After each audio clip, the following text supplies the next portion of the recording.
Let's set goals, chase our dreams, hustle hard, build our legacy.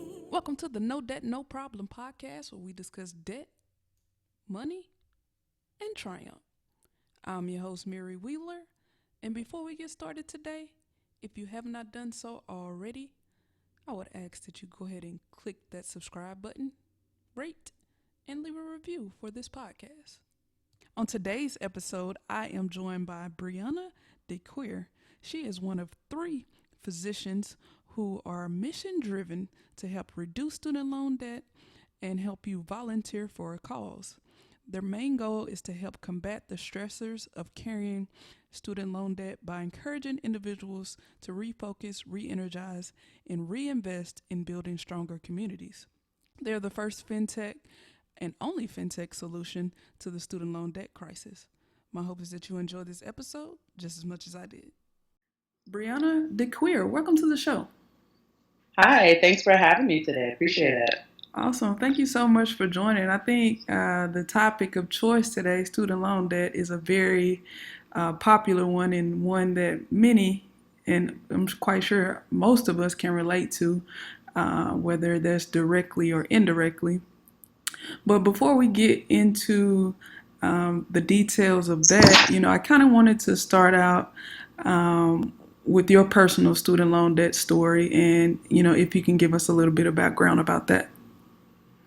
Sure. So, by trade, I am a physician, actually an emergency physician, and so I understand student loan debt just as well, if not better than most, with grad school loans.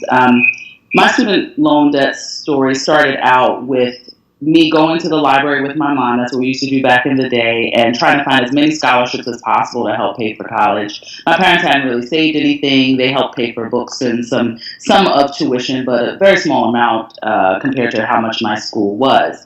And it just, like most 18-year-olds who are going to school, they say they're going to give you student loans. You sign on the dotted line. You're not really sure what that means for you long term, but everybody tells you, hey, as soon as I get this loan, I'll be able to pay it back off. As soon as I get a job, it's not going to be a big deal. They forget to tell you that if you continue to defer those loans, particularly as you go to grad school, in my case, medical school, that a lot of that interest is accruing. And that, when you put more money on top of the money that you had from undergrad, this becomes pretty astronomical. And, for us, one of the things that, for me, I think is really important is to start talking to people in the beginning to make sure that they only take out as much money as they need. I did things that were offered to me as perks, like residency relocation loans, where they essentially gave you loans just to move and to start out your life, knowing that you didn't have any money as a student graduating from medical school. And those loans end up, adding another 40% on by the time you've deferred them while you're still in training. So just really understanding how the loans are structured and paying them back, when you should pay them back, making sure you keep them as light as possible if you are going to take out student loans is essential. But I fell into the trap kind of like pretty much everybody else.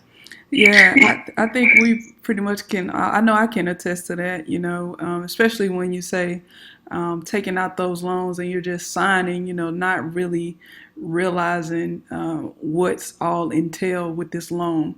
Actually, I think they need to intervene and do something about that and educate individuals on the front end. 100%.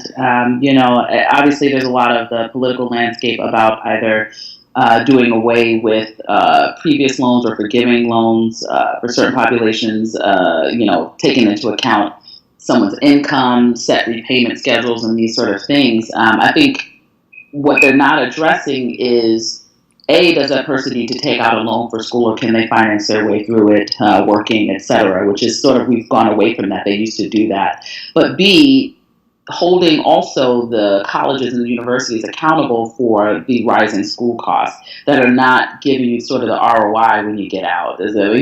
Like books, math books don't cost $750. Like, they just don't. The books don't cost that much to print. I don't care who wrote it. It's it. So there's a number of things that need to be addressed that goes far and beyond just forgiving the loans that we currently have. We need to figure out how to stop incurring the loans in the first place and just educate people for sure.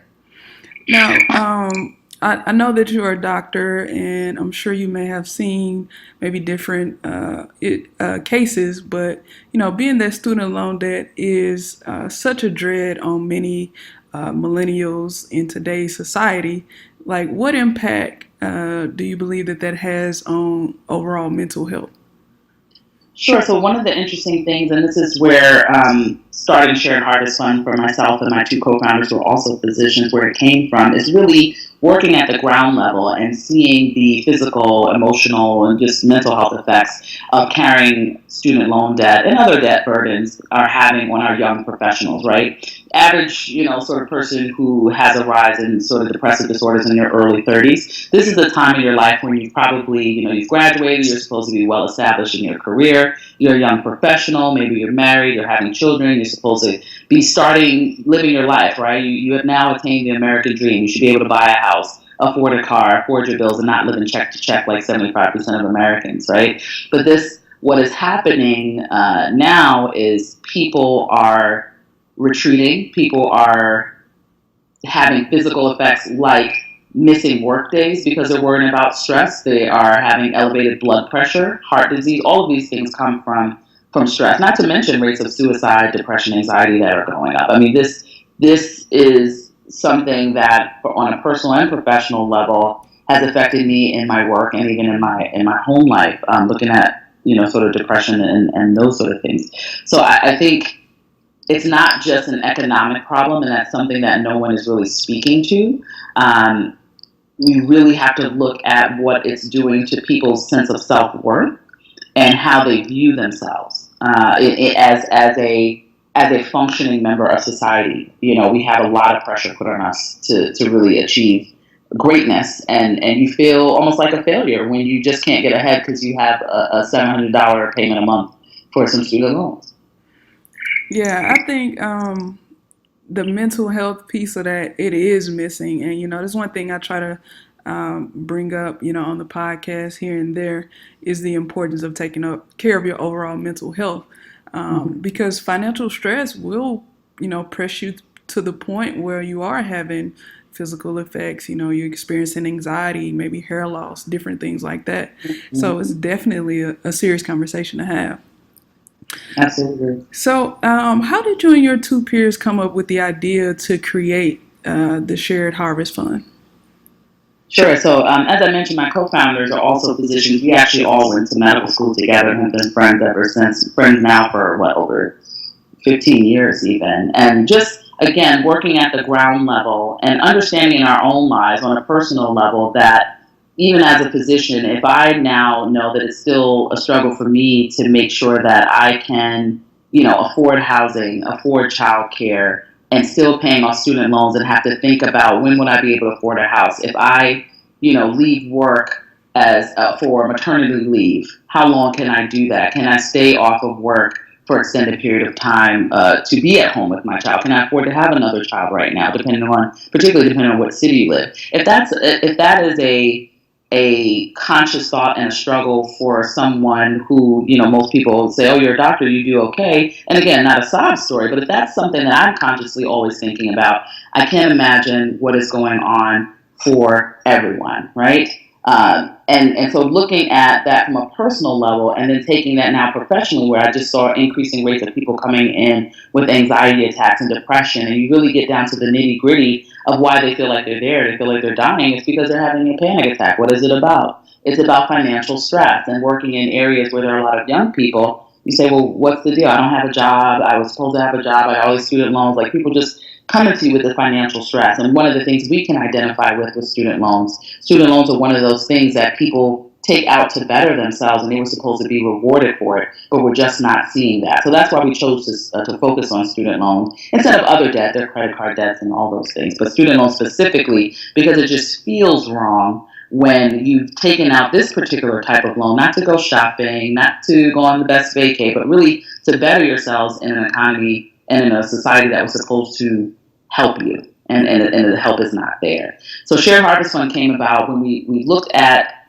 all of the individuals who had student loan debt, young professionals who have these talents, have these skills, could use resume building, who love to give back, by the way, and love to volunteer, but just haven't had enough time to do pro bono work lately. The rates of pro bono work are going down. People have 2 or 3 jobs just to make ends meet. And then we look at, all of us have had experiences of over 20 plus years with in the nonprofit sector, with development and participation and program design and all that kind of stuff between our founders.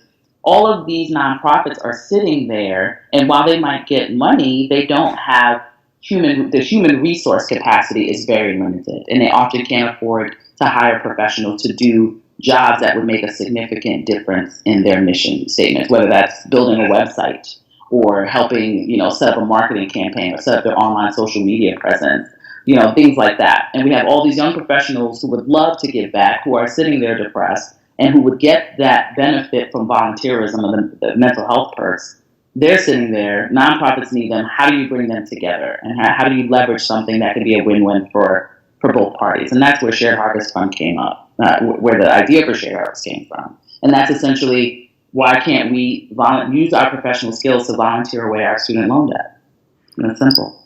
So, for someone who's listening, how can they, sign up to take advantage of the projects that Shared Harvest Fund has? Sure. So, when we launched, actually on June of last year in 2018, what we did was let anyone sign up. We have our nonprofit partners that post certain skills-based, short-term, flexible projects for our volunteers, who we like to call debt freelancers. Essentially, you just have to become a member of the platform. We did round 1 of projects, and we should be releasing round 2 again. So essentially, just signing up. You fill out like you would any other sort of job or gig type platform. You upload your resume, tell us a little bit about yourself, and then you can scan through the projects that should be released shortly, but scan through the projects that are there supporting social causes you care about, and you complete them, and then you end up with a student loan debt stipend from us, from Shared Harvest Fund. Most of those stipends range anywhere from $250 to $1,000. And that is a randomization of what you get, because we don't want people sort of cherry picking projects. You're doing this out of the goodness of your heart, essentially, and we just want to say thank you for it with a stipend.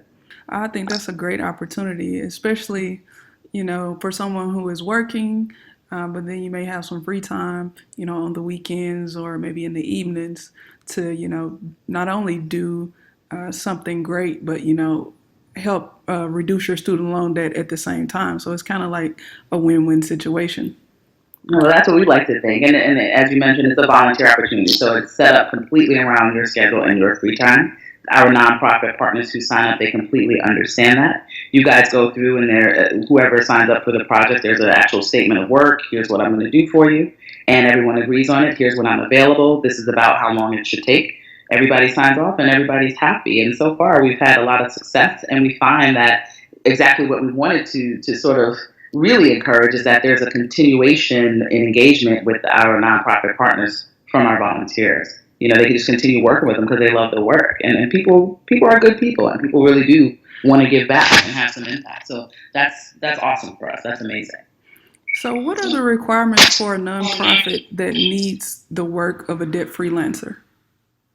Sure. So our nonprofits sign up also as well. Their membership fee that is associated with that, and they essentially, we onboard them. We go through literally meeting with them, discussing what are the top projects that they might need this year to sort of help advance their mission. What are the things they're struggling with that they could really use the professional level services for, and we help them craft projects that our volunteers can complete for them and help them, sort of advance. So that might be, let's say, for instance, I'll use a simple example, setting up social media presence and coming up with a marketing or guideline, let's say, and showing them how to set up posts and coming up with a calendar for such a thing, just simple things like that. What people don't realize is that takes a lot of manpower, and when you have a small team, particularly for some of these nonprofits who are not large, like, say American Red Cross or something. You have a lot of great nonprofits on the ground doing work with just a few people. They could use the help just doing what seem like simple things, but would bring them a lot of success if they're completed. And before I let you go, can you let listeners know how to find you guys online and contact you via social media? Sure. So the best way to find us online is www.sharedharvestfund.org. We ask that everybody just signs up for the newsletter so you can find out where we are. We're on Twitter at Ask the Fund, and we're also on Facebook at Shared Harvest Fund and Instagram also at Shared Harvest Fund. And I will put all of that information in the show notes so you guys can go straight to that. Briana, thank you so much for joining the show. To all of my listeners out there, my hope is that you're inspired, and as always, be encouraged. The pursuit of happiness got you doing things that you never thought you'd be doing. Minimize what they think by what you do. Put in work, let them see the truth. Stay debt free, hustle for your goals. Intelligence is taking care of your loans. Wealth won't build itself. Belief fuels life itself.